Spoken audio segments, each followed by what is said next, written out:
꼭지요. 구독, 좋아요, 알림 설정까지 모두 부탁드려요. 안녕하세요. 치킨스탁TV입니다. 오늘은 대한민국 최고의 흥행 영화이자 최고의 투자 영화 중 하나인 명량에 대해서 이야기를 해보도록 하겠습니다. 이 명량이 최고의 영화라고 하는 이유는 아무래도 당시의 사회적 반응이 상당히 뜨거웠고 역대 최대의 관객 수 1700만 명을 달성한 1위 작품이기 때문입니다. 당시에 저는 대중들이 너무 오버하는 거 아니냐, 이 영화 정말 쓰레기다 하면서 엄청 비판을 하고 다녔습니다만은 지금 생각을 하면 나름 좀 부끄러운 일이라고 하겠습니다. 아이러니하게도 그 이후에 이 영화를 엄청 많이 다시 보게 되었는데 보면 볼수록 이만한 주식 영화가 없다는 생각이 들었거든요. 자, 그러면 대부분 보셨겠지만 다시금 이 영화의 내용을 살펴보도록 하겠습니다. 국민 영화니까 스포할 것도 딱히 없겠죠. 편의상 이순신 장군의 존칭은 간략하게 생략하겠습니다. 자, 임진왜란 이후 정유재란 다가오는 위기 상황에서 원균이 칠천량에서 다 말아먹고 지지선이 붕괴가 됩니다. 외인이 전라도 쪽을 상륙을 해가지고 이렇게 들어오죠. 자, 지지선이 붕괴되고 포트 까먹기 시작하니까 옛날에 잘 나가던 이순신이 복귀하죠. 근데 가진 거는 배 12척뿐이었다. 전임자가 다 날려먹고 남은 것으로 여기서 매도세를 방어해야 되는 기근맨이죠. 그 정도의 비유가 적정하겠죠. 여기는 이제 매도 세력, 쇼 세력, 여기는 매수 세력 이렇게 되겠습니다. 자, 비상운용회의를 소집합니다. 근데 소집하면 뭐합니까? 별 내용이 없죠. 그냥 상황이 어디로 봐도 이게 난감하거든요. 감당이 되질 않으니까 아무도 의견을 내지 않든가 부정적인 의견만 계속 나오게 됩니다. 윗사람 같은 경우 권율인데 다 때려치고 들어오라고 하죠. 보통 이런 정도 상황까지 지수 상황이 안 좋고 이게 무너질 것처럼 시장이 보이면은 큰 손들이나 고객들, 기금 운용 결정자들, 야, 그냥 다 빼고 현금 보유해 이러고 말겠죠. 자, 그래도 일을 안 할 수는 없으니까 나름 이것저것 공리를 합니다. 좀 든실한 종목도 이렇게 찾아보고 포트 유지 보수, 정보원을 통해서 뉴스나 소식지 같은 것도 확인을 해보는 겁니다. 자, 이순신의 아들은 현 상황에 대해서 불만이 많습니다. 이게 아버지한테 따지죠. 이거 어차피 잘해봐야 옛날에도 꼬투리 잡히면 벌이나 받았지 잘해서 남는 게 뭐가 있습니까? 야, 시장이 있어야 나라도 있다. 그리고 시장은 백성들이 만든다. 그 백성들이라는 사람들, 동학개미라는 친구들은 자기 살 궁리만 하면서 도망갈 생각만 하는데 왜 우리가 도와주고 지켜줘야 되죠? 이순신은 밥이나 한술 더 뜨라면서 별 말이 없습니다. 자, 매도 쪽에서는 이제 구르지마라는 선수가 이번에 출정을 하는데 주도적으로 의사결정에 개입을 하는데 장전부터 이쪽 편에 약을 살살 올립니다. 야, 니네 망했다면서 육개장이나 좀 내놔봐라. 인터넷에 맨날 이렇게 글 쓰는 애들 있어요. 그리고 뒤에서 이렇게 지켜보는 도도사마는 대도무문이라고 한자를 쓰면서 어차피 큰 길은 문이 없다. 대세는 우리 편이다. 하락 피할 수 없다. 이렇게 생각을 하죠. 다시 돌아와서 이쪽은 이미 부정적 심리가 팽배하고 한두 친구씩 먼저 이게 팔고 도망가다 걸려가지고 처형당하고 그렇습니다. 좀 해봤다는 친구들 이렇게 겁먹고 있죠. 그럼 이런 상황일 때 뭐가 발생하냐? 이 선수들 중에서 얍삽한 친구들이 나 먼저 팔고 TT 하는 애들이 나옵니다. 근데 이런 애들이 그냥 가는 게 아니라 그동안 견고하다고 생각했던 종목들, 얘네들이 시세를 뭉개고 나가기 때문에 그야말로 해당 종목이 시세가 박살나버립니다. 이순신의 마음이 참담할 텐데 생즉사사즉생, 살고자 하면 죽고 죽고자 하면 살 것이다. 우리는 이제 피할 수 없다 이러면서 결의를 다지죠. 가진 거 다 땡겨와서 매수 대단해야 된다. 그래서 힘들게 출정해가지고 장이 열렸어요. 근데 시작부터 뭔가 이상합니다. 이 깃발 같은 거 호가 작은 스크래치만 나도 이거 떡락하는 거 아니야? 이런 불안함이 있죠.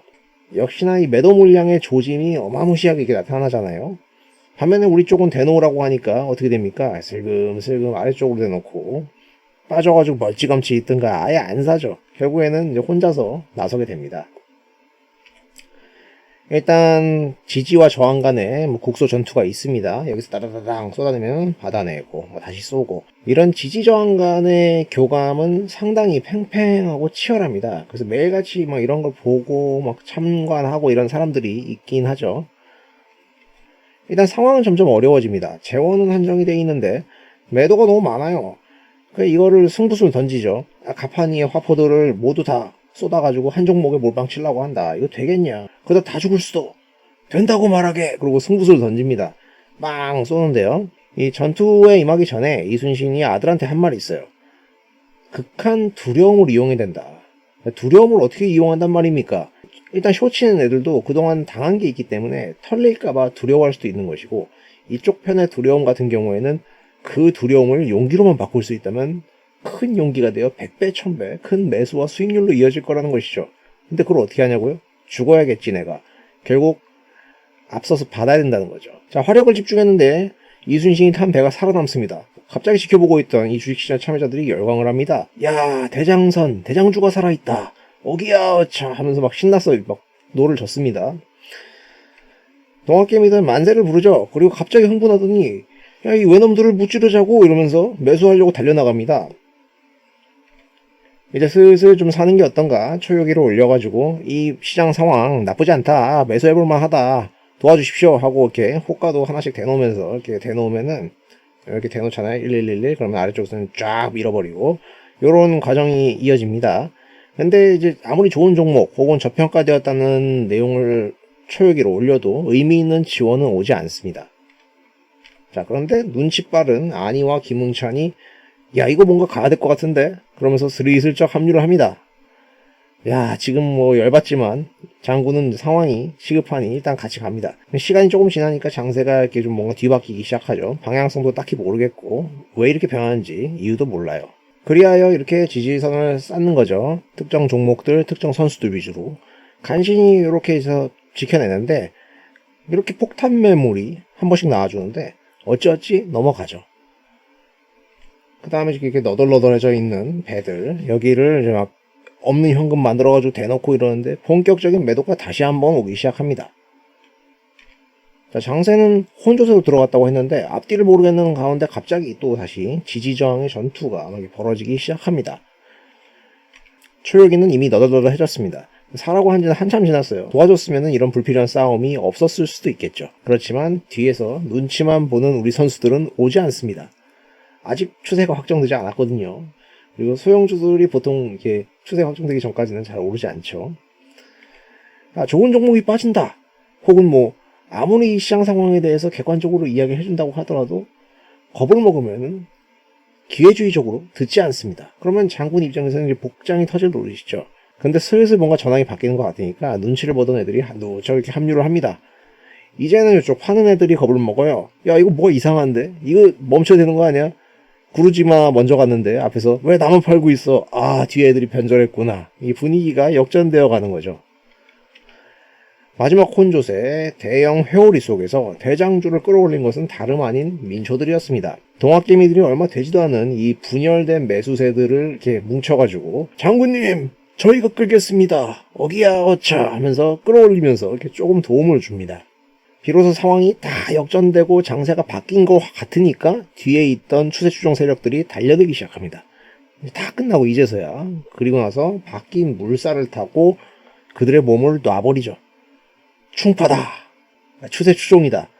꺾일 때까지 가는 거야. 이러면서 다 밀어내고 전투는 이렇게 끝이 납니다. 자, 다 끝난 뒤에 반응은 이렇습니다. 야, 나가 아까 이러이러했다. 내가 이런 놈이요. 내가 잘했다. 뭐 이런 자랑을 하죠. 무용담.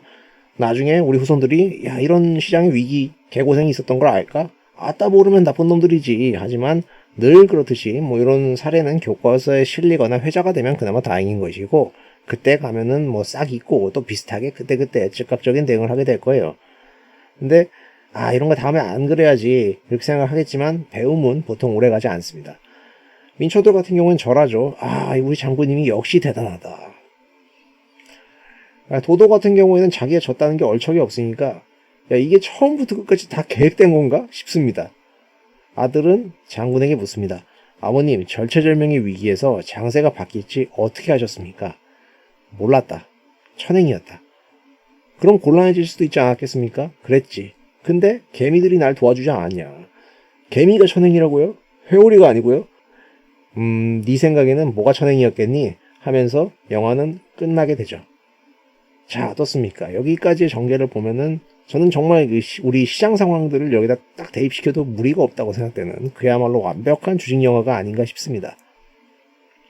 늘 위기가 닥치면은 내부에서 문제가 더 생기고 행동하는 사람들은 소수죠. 다들 겁먹고 눈치 보다가 바뀌면 언제든 또 이득을 위해서 태세전환하고 그 과정에는 수많은 주체들이 개입이 되죠.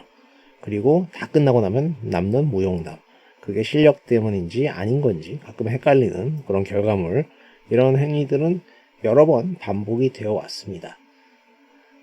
이거를 인지하고 시장 상황에 적용을 해보시면은 조금 도움이 되지 않을까 저는 그렇게 생각을 합니다.